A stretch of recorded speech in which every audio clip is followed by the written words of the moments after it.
Did you know you can grow your healthcare practice without sacrificing your well being? Thriving Practice Community empowers healthcare provider owners to grow their practices without burnout. Our community of practice offers you a proven, impeccably designed method to scale your practice while preserving your most precious assets, your time and energy. We blend business consulting with executive leadership, masterclasses, and roundtable discussions in a private, well vetted community to bring you what you need most to help you become an agile, entrepreneurial CEO while serving your patients with the utmost attention to their care. Join our community of anti burnout professionals where collective wisdom and growth are the keys to success. Schedule a call today to learn more and elevate your practice together.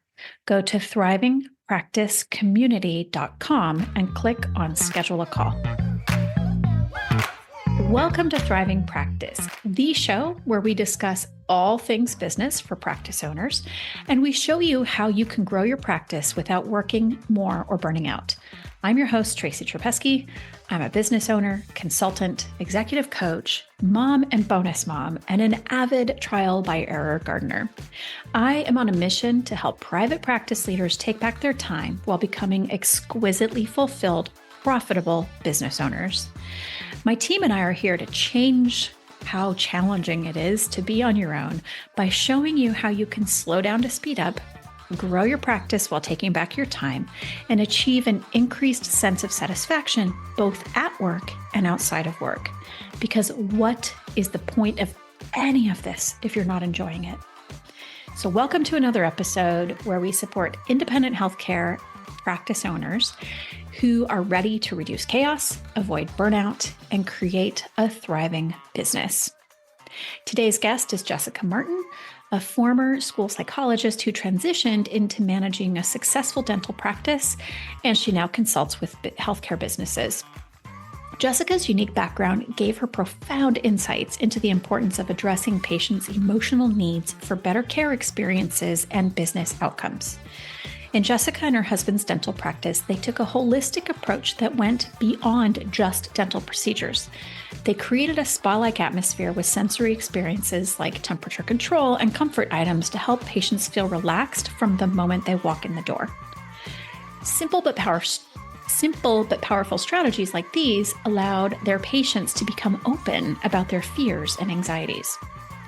In our conversation, Jessica will show how integrating empathy into the patient intake process by having them share not just medical details, but their emotional well-being too, builds trust, reduces shame, and improves practice efficiency. She'll also discuss the value of sensory training for providers and their teams to enhance their ability to create a relaxing environment where care can flow smoothly. Helping patients reach a calm state quickly makes procedures easier, and it boosts comfort and compliance. It pays dividends for your business. It increases satisfaction, referrals, and case acceptance. As Jessica shares, all the details matter when patients feel vulnerable. Providing a positive, supportive sensory experience gives patients permission to be themselves and builds the loyalty that drives practice success. Jessica also has insights for practice owners on reigniting passion, upskilling your business abilities, and training teams to foster great patient relationships, which are integral to overcoming and avoiding burnout. Whether you're just starting to build your dream practice or you've been at it for a few years, this conversation will inspire you to look at patient experiences in a whole new way for better clinical and business outcomes. Let's dive in. Jessica Martin, thank you so much for coming on the show. Thank you for having me, Tracy. It's a thrill to have you here. I've really been looking forward to our conversation because we've talked a few times before. And I just think that the work that you're doing is, really important and maybe not fully understood. And as we were saying in the green room, maybe there aren't really other people doing what you're doing. And yet it seems to me a vital component of the patient experience. So welcome. Yes, thank you. Thank you. So tell us where you're located in the world. I am located in Eau Claire, Wisconsin, about an hour and a half from Minneapolis, St. Paul, Minnesota. All righty. So nice and warm right now. Yeah. um, you are so you by training, you are a school psychologist and you've been in dentistry. So connect those dots for us and tell us what you're up to these days. Right. It's not linear whatsoever. So I was an undergrad when I met my husband, who was in dental school at the time. And we went on to get married, and I went on to go to graduate school, wanting to do my own thing in psychology and school psychology specifically. And I did that for about 10 years. And then he came home on a Thursday night and said, "Hey, I need you to kind of drop everything and come into the practice on Monday and take over," because we had a couple people put in their resignation. And I was like, "Oh, okay." I knew nothing about dentistry really, other than being married to him and doing some like little marketing things on the side to help him out on the weekend. And um, quickly, learned how to run the front desk and learned how to run the business. And um, that's sort of how it all happened. It was very organic, never intended. We actually didn't think we would ever be able to work together because we're both pretty type A, strong-willed people. And it's worked really well, actually. But yeah, that's when I realized about 6 months into that journey that what my training had gifted me in psychology and just my natural kind of intuition and personality really lent well to dentistry and healthcare in general, because there are just so many people that are anxious and that put off their care because of feeling hesitant and nervous about that receiving care. And so that's when I really started to put the pieces together that I could really make an impact in healthcare by being a psychologist and having that training. Mm. And so it kind of happened organically. You said you started noticing that you were doing things very differently inside of your practice when you started networking in the community initially to bring new patients into the practice, but it kind of gave way to your consulting, or at least Yeah. started to pave the way to the consulting, right? Yes, never planned to go into consulting whatsoever again. Just like one of those things that happened because the pull was there, and it just made sense after a while. But I just heard enough people say, "Oh, I really dislike going to the dentist, and I have this bad experience from my childhood, receiving care at the dentist." And people that weren't our patients were telling me these stories, and I thought, "Wow, this is a thing. People are really, really nervous about dentistry." And although I didn't think our patients were necessarily in that camp, because of the things that we were doing and the atmosphere that we had set up and the way that my husband had chosen to run the practice and interact with his patients and provide the bedside or chairside manner that he does, if you will. I didn't think that that was necessarily what we were seeing in our practice. But as I really started to pay more attention to people's feelings about dentistry, how they were coming in psychologically, I realized even in our practice, we had patients that were quite nervous, but that were masking it pretty well. They knew they needed to go, and they knew they needed that care. So they were showing up, but they were, just getting through it. They weren't enjoying it. They definitely weren't recommending it. They just were getting through it. And, looking back now, I mean, now that I do what I do with sharing this way of creating a better patient journey with other healthcare providers, I know we can do it better. It's interesting how, from a business perspective, when we talk about the bottom line, we don't always incorporate patient experience. I mean, we do, but more like, what's it like when they walk in the door? How long does it take for us to get them from the waiting room to the chair or to the exam room or whatever? It's so much less about um, how is their nervous system while they're here under our care, right? And I think that this is what's really different. And so I'm curious, like, at what point did you realize that this feels like a calling from the way you're describing it. It feels more like a calling, like you've traveled a nonlinear path, and yet the dots connect as you share your story.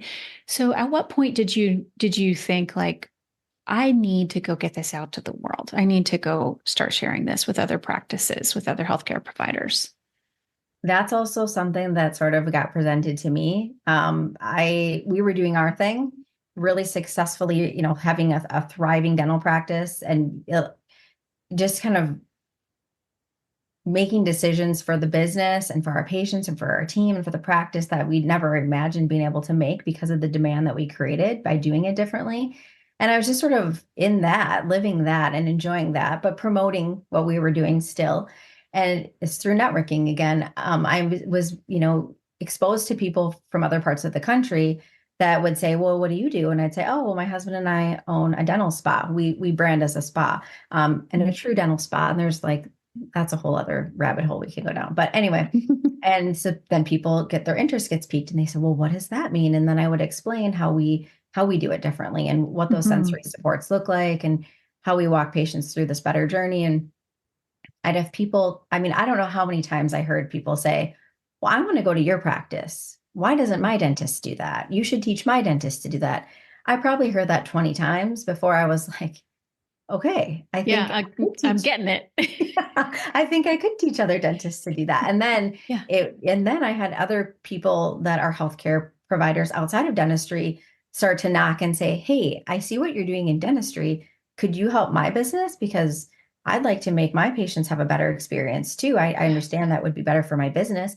And so that's how it's all evolved. It's really, and it's so funny because I literally was that 22-year-old that got out of undergrad that had a plan. I'm going to go get my educational specialist degree in psychology, and then I'm going to do that, and then I'm going to do that, and then I'm going to have kids. And I had my whole life planned out. That was just my personality at that time. And as I've gotten older and I've gone on this nonlinear journey, I've gone on all these, directions, and people will even say like, well, what do you see your next 10 years looking like? And I'm like, I honestly have no idea because I'm just feel like I'm being led by the energy and the passion and kind of the opportunities that are presenting themselves. Not that I'm not taking action, not that I'm not, constantly doing things and innovating, but I'm following that passion that's being kind of laid out ahead of me and that pull. And so following intuition more than the plan, if you will. Yeah, that's for planners, hand in the air. That's an interesting act of surrender. And I'm still working on it. It's not a single act. Yeah, you're right. Right. It's a path. It's a practice. It really is a practice. Yeah. And I think, not everybody feels necessarily like they've had some kind of a magnetic draw to what they do. Yet I would say a good number of our listeners, maybe everybody in their family was a physician or a provider of some health in healthcare, but often what leads them to lead an independent practice or to have their own practice is that passion, is that draw, is that desire to do things differently. And that was one of the reasons I thought that having you on the show would be so helpful, because here are, people who are so passionate, who are so committed. And, all the business operations challenges that they have is probably what brings them here. And yet a piece of the business operations that, again, we only pay slight lip service to, and maybe we take it down to minutes and seconds and reviews, but we miss some of the integral parts to the experience. So I feel like there is a calling, and I feel like that's kind of the connection for the way that you teach people to work with their patients and to provide a better sensory experience. And hopefully that helps diminish their anxiousness about coming in. So, there's this whole white coat syndrome where people's blood pressure goes through the roof and is fine every other space in their lives, Right. And so it's real. It's a real thing. And it doesn't just have to be, as you and I were talking about various places where this could really apply, it doesn't have to just be like intimate or scary settings, the things. It could just simply be walking into a medical facility of any kind that could really, so it doesn't have to be a particular kind of practice that could work with you. Right. Well, how the brain works is, we generalize. So someone that's perceived any medical provider as being, whether judgmental or rough or, going through pain, that experience does become generalized to an extent. And so it doesn't matter if they're going in for a colonoscopy or, dental cleaning, that feeling of vulnerability and helplessness might be there regardless of what type of healthcare experience it is. And so that's where if we can really focus on some of the details to alleviate those feelings, we can break through those negative experiences and make new positive experiences that will allow that person to create a new memory and hopefully have better feelings about their healthcare in general. Yeah, I like that. And I would imagine that compliance with treatment plans Mhm. goes up a fair bit once patients start to feel more comfortable and less afraid. I mean, even just remembering what's been said to you, right? I Right. mean, thank goodness for the portal where we can go log in and read our notes again. But, sometimes I would imagine that people leave and they're like, I know they told me something, but I can't. I'm just not able to remember anything. I couldn't be present. I was out of my body completely that Right. whole appointment. Yeah. Um, can you share, without giving away your proprietary secrets, like an example of something that a provider might be able to do to support their patients with a better sensory experience? I think something really simple that could apply to a lot of different areas of healthcare is temperature. Mm, Um, you know, a lot of times clinics are cold because mhm, the clinicians are running around from room to room. They're wearing, maybe a jacket over their regular outfit, so they tend to run warmer. And the patients coming in out of whatever they're coming in from the weather, and if they are nervous, they either some people sweat a lot when they're nervous, other people get, cold when they're nervous. So I think just finding ways to make the temperature a little bit more amenable to the patient, and for every patient that's different, and so having opportunities for the patient to select something that's going to fit for them, whether mm, it's a blanket if someone's cold, just to kind of cuddle up with. That also can decrease some vulnerability. There's yeah. just a feeling of vulnerability. But also, there's different types of wraps and things we can put on a patient Mm, that would either provide them some warmth or can provide them coolness, like if they're stored in like a cool setting. So I think temperature is a really great sensory opportunity to make mhm. things more positive. I wouldn't have thought of a cool wrap, but if you can heat something up, you can certainly cool it down. Mhm. And I was thinking of like similar to weighted blankets, right? Just having something covering you could feel very comforting and safe. Interesting. Yeah, if you think of, when someone's anxious and then there's going to be a provider of, a clinician, a nurse, a doctor, a dentist that's going to either touch their body or go inside of their body in their mouth or, look in their ears or whatever that is. Um, if they're nervous, they literally, it's like feeling naked, right? Like Mhm. that's that vulnerable feeling. It's like you're self-conscious. Maybe you haven't taken good care of yourself. And so all of those feelings fester up and they literally kind of feel exposed and naked. And so being able to cover up with a blanket or something like that, that psychologically just feels less like you're less naked, right? You're Mhm. covered. Your Mhm. body's sort of enclosed a little bit. So that's I super love that. simple and easy. Obviously, if the appointment is 10 minutes long, it might not make sense to have a blanket, right? But a lot of our visits are a little bit longer. And so Mhm. having some of those comfort things can make a big difference. Mhm. And it's a nice touch. So, in addition to just thinking from a customer service perspective, a little bit like in addition to actually creating that comfort, there's also like leaving and going, that was so nice. They asked me if I was warm or cold, and they brought me a warm blanket. And, and you remember those things. And Mhm. so, again, coming from a business perspective, it's like multiple wins. So, whatever the investment is, the investment of obviously the getting the resource, the things, right? The blankets, the warmers, the coolers, but also like taking that extra, what is it, 5 seconds to ask the question, probably speeds up many procedures. I would imagine Exactly.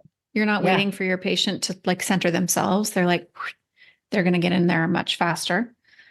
Yeah. Interesting. Really I interesting. think even something simple like I call it a comfort form, or Hmm. comfort questionnaire, but even just having a tool in place for your team to ask the patient in advance how they feel about going into your facility, right? Whether it's, how do you feel about colonoscopies? How do you feel about dentistry? We ask them 100 medical questions about, what they're taking, what their previous medical history is, but we don't ask how they're feeling. And Hmm. so even asking those simple questions on a form that's really efficient allows the patient an opportunity to share how they're feeling. Maybe they can, I have one that I it has a spot for, have you had any past experiences that were negative? And they can write a little spot there.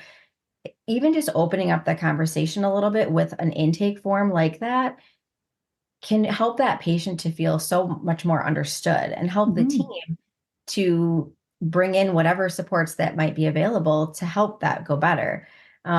It's like there's a lot of shame for whatever reason for people in healthcare situations. So I think it's even like giving people permission to not feel great about it, right? Like Mhm. we have a patient, for example, in my husband's practice that she brings in her own pillow. Now we have, neck pillows and knee pillows because we're a dental spa. Like we've thought about all those details. She brings in her pillow from home. Awesome, right?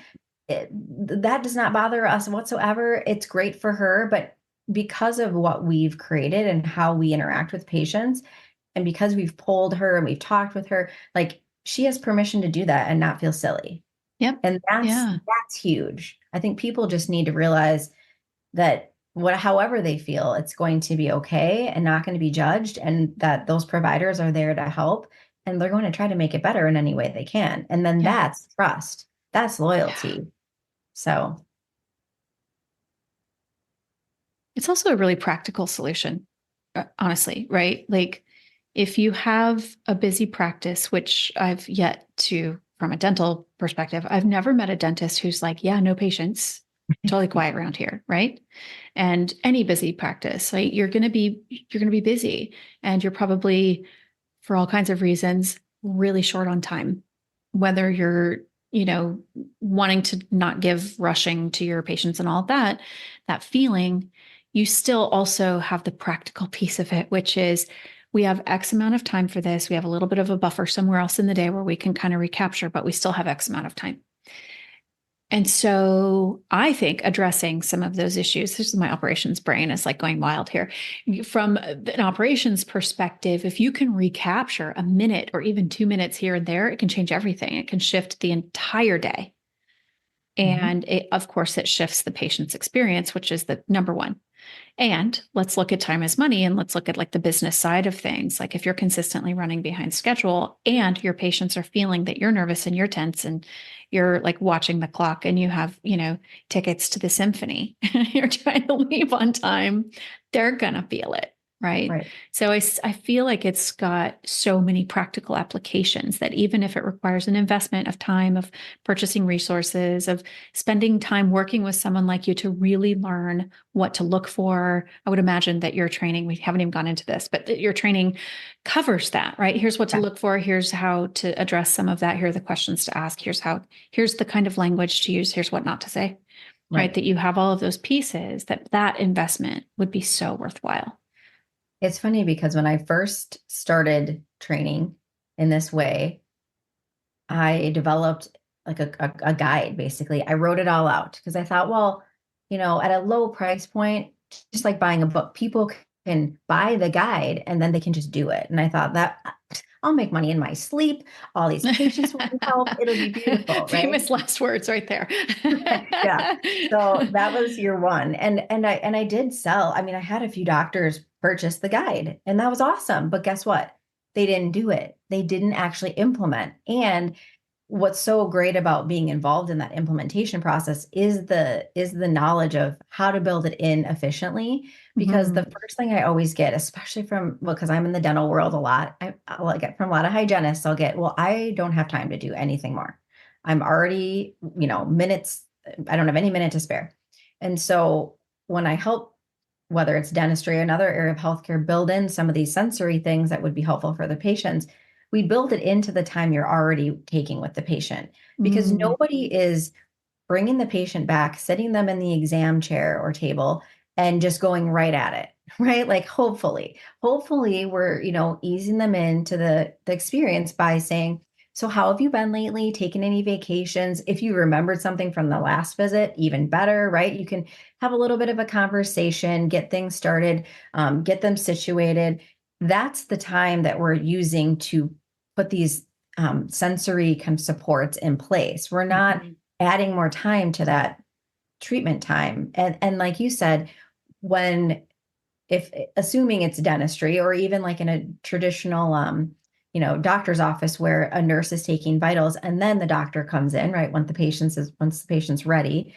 Now that patient is like cozy and kind of calmed down and they're ready to receive care or have that conversation that they need to have with the doctor versus still being in that fight or flight kind of mode of their nervous system. And so I'm not going to say it reduces treatment time, but it definitely allows the main provider to kind of get to what they need to do quicker, because when the body's relaxed, we're able to receive better. Even just a blood draw. Right. A relaxed body releases faster. Right. Yep. Right. And a mouth opens wider and everything, right? It's when our bodies are calm, we can do the things, everything's easier. And so for sure. When healthcare providers can help patients get to that point quicker, it's amazing. I also have taught, I've done certain seminars where I've actually just met in front of random people that, most people receive healthcare at some point in their lives. And I've given tips to just patients to say, like, here are things you can do for yourself to help this go better, because not every medical provider is really caring about this yet, unfortunately. I say yes, I'm hopeful that we can change, a lot of things. But I think patients need to be advocates for themselves too, and know that they have, like I said, permission to do what they need to do for their body so that it isn't unpleasant. And we haven't even started talking about trauma, but when we start thinking about people that have gone through trauma, it's even more important that we think of these details, because otherwise we run the risk of re-traumatizing. Right. And that's a whole other conversation. But and I think we can also say it may not be that they don't care. It may be that there's a lack of awareness around this. I think I think in some ways, thanks to Gen Z, we're starting to talk more about mental health and trauma, and right, because they're so much more vocal and they're like, hey, y'all, we went through a pandemic when we were tiny tots and we're not okay. Right. So I think that it's becoming more normalized to have these conversations, and, raising awareness is part of it. But we can also raise awareness and start taking some steps right away. And this is something that I think it's going to be kind of revolutionary. Like every practice that you support in learning how to address this and to support their patients, I'm certain it's not going to take long for them to start seeing the results. And I know that it's going to hit the bottom line, because the more comfortable patients are, the more likely they are to come back, especially like, let's say they need to have additional procedures that aren't just their regular checkups for whatever area of healthcare. They're going to be more compliant because they won't be so scared. Exactly. They'll be scared, but they'll know how to calm themselves, Right. They'll know how to get through it when they need to. And that's what I think is so great about this, is that it's a win-win. Like patients win because they need to have this healthcare taken care of, and they need it for their health, and they can have a better experience along the way. And then the business wins because they're going to get more people talking about them, word of mouth, more loyalty, more case acceptance, more compliance. Like everybody wins with this. And I just think it just makes so much sense. And it solves so many of the issues that private practice healthcare business owners have, which is like getting, good reviews and, making sure that if they need to make changes, like maybe they need to move locations, or maybe they are going to raise fees because cost of supplies and labor has gone up. When they make those decisions, that they can have that patient loyalty that will follow those decisions. Like all of this builds that in. And so I think it's just amazing, but it's what I'm passionate about. So, well, you've also seen it. You've seen it work, right? You've implemented it, not just in the practice, in your husband's practice, but also in other medical practices, other healthcare practices. And the proof is in the pudding, right? It does start to show up, and it's not a small thing, but in the larger picture of a business, it might look like a smaller detail, but I think that it's not a small thing. I think this is something that, every provider ought to be taking into account. I agree. And it's a lot of small things. I guess that's how to put it, right? We're not like buying a $500,000 piece of equipment and then, changing things with that. We're addressing a lot of little things along that patient journey that add up to huge things, right? So it's a lot of little things. And I'm yet to I need to figure out a way to like provide the support and not always be on site, because that's sometimes limiting for me. I mean, I have a young family, we own a dental practice, but there's so much value in being physically with the team and seeing them in action, because I catch so many little things that not being on site, you just wouldn't capture. Like I can share what I typically see and the mistakes I typically see made and all like the best practices.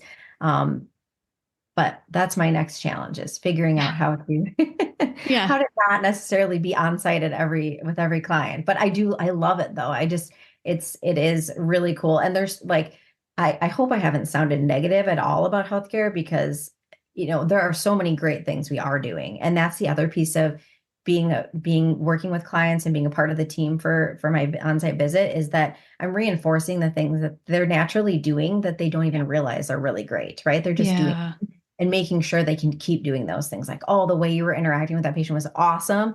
Like, keep doing that, because that's gold. And then Yeah. those employees are like, okay, great. And unfortunately, at least in dentistry, and it's probably true in a lot of areas of healthcare, but if you have a team, the doctor themselves doesn't necessarily get to see all of those interactions or see what happens along the patient journey. They're kind of just there for their piece of it.